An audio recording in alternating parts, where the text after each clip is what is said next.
আসসালামু আলাইকুম ওয়া রাহমাতুল্লাহি ওয়া বারাকাতুহু। সম্মানিত বন্ধুগণ, আপনারা সবাই কেমন আছেন? আশা করি মহান আল্লাহ তাআলার ইচ্ছায় সকলেই ভালো আছেন। বন্ধুগণ, আমিও ভালো আছি আলহামদুলিল্লাহ, মহান আল্লাহ তাআলার ইচ্ছায়। আপনারা দেখছেন হাফেজ মোরসালিন কোরআনের বাণী ইউটিউব চ্যানেল। আপনাদের সাথে আমি আছি হাফেজ মাহমুদুল হাসান মোরসালিন। বরাবর ন্যায় নতুন একটি আমলের ভিডিও নিয়ে হাজির হয়েছে। বন্ধুগণ, আমলটি হলো কিভাবে আপনি আপনার শত্রুকে দমন করবেন। মাত্র 3 বার এই আয়াতটি পড়ে আল্লাহ তাআলার কাছে দোয়া করুন। আপনার শত্রু জবান বন্ধ হয়ে যাবে, আপনার শত্রু উঠে দাঁড়াতে পারবে না ইনশাআল্লাহ। আপনার শত্রু দমন হয়ে যাবে, আপনার উপরে আর শত্রুমি করতে পারবে না। তবে এই আয়াতে কারিম যার তার উপরে প্রয়োগ করবেন না, ওই শত্রুর উপরে করবেন যে আপনার সবচেয়ে বড় ক্ষতি করেছে, বড় সাংঘাতিক শত্রু। ছোটখাটো শত্রুর উপরে এই আমল করতে যাবেন না বন্ধুগণ, কারণ এত বড় আমল ছোটখাটো শত্রুর উপরে করা ঠিক হবে না।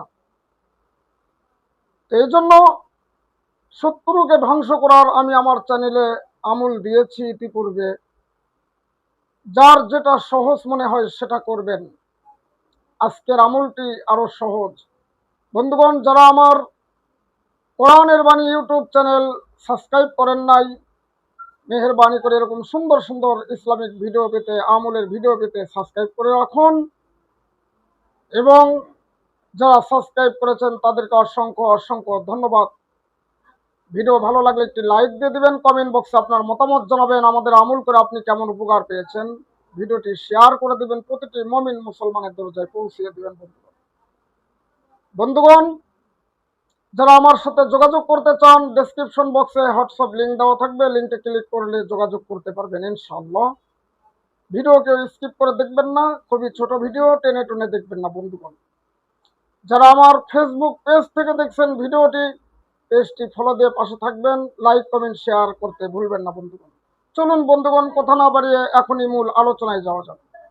বন্ধুগণ, মূল আলোচনা হলো আপনি কি করবেন। ইশারের নামাজের পর আপনি যাই নামাজে বসবেন। যাই নামাজে বসে আপনি ইশার নামাজের পর করলেও হবে, দিনের বেলা করলেও হবে, তবে ইশার নামাজের পর করলে সবচেয়ে ভালো হয়। আপনি ইশার নামাজের পর করবেন। আপনি কি করবেন, যাই নামাজে দাঁড়ায়া 2 রাকাত সলাতুল হাজতের নামাজ পড়বেন। সলাতুল হাজতের নামাজ আপনি পড়বেন, পড়ে আপনি কি করবেন,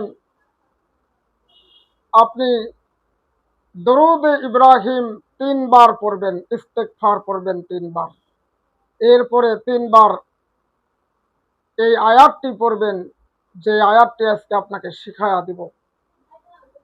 সূরা ইউনূস আয়াত নাম্বার 88 আয়াতের শেষের অংশ।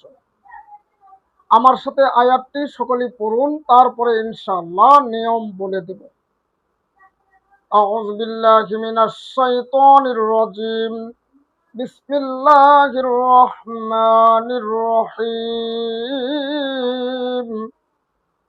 রব্বানা তুমিস আলা আমওয়ালিহিম ওয়াশদুদ আলা কুলুবিহিম ফালা ইউমিনু হাত্তা ইয়ারাউল আযাবাল আলীম।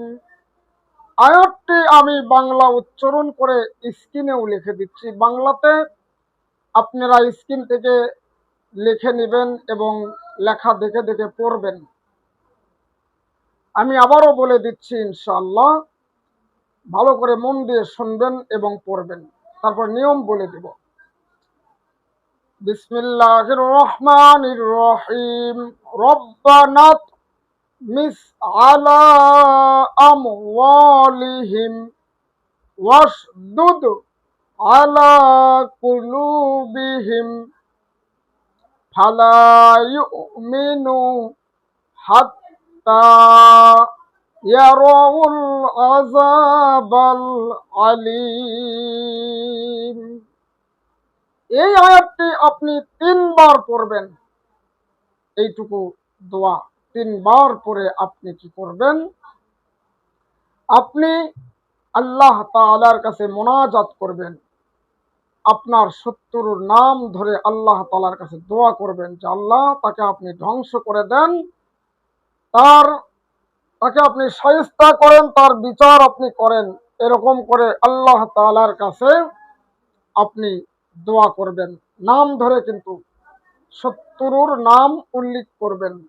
এরপরে শত্রুর বাবার নাম উল্লেখ করবেন, অমুকের ছেলে অমুক। আশা করি বুঝতে পেরেছেন। পরবর্তী ভিডিও পেতে হাফেজ মোরসালিন কোরআনের বাণী ইউটিউব চ্যানেলের সঙ্গে থাকবেন। ভিডিওটি লাইক, কমেন্ট, শেয়ার, সাবস্ক্রাইব করতে ভুলবেন না। আল্লাহ তাআলা কবুল করুক। আল্লাহুম্মা আমিন।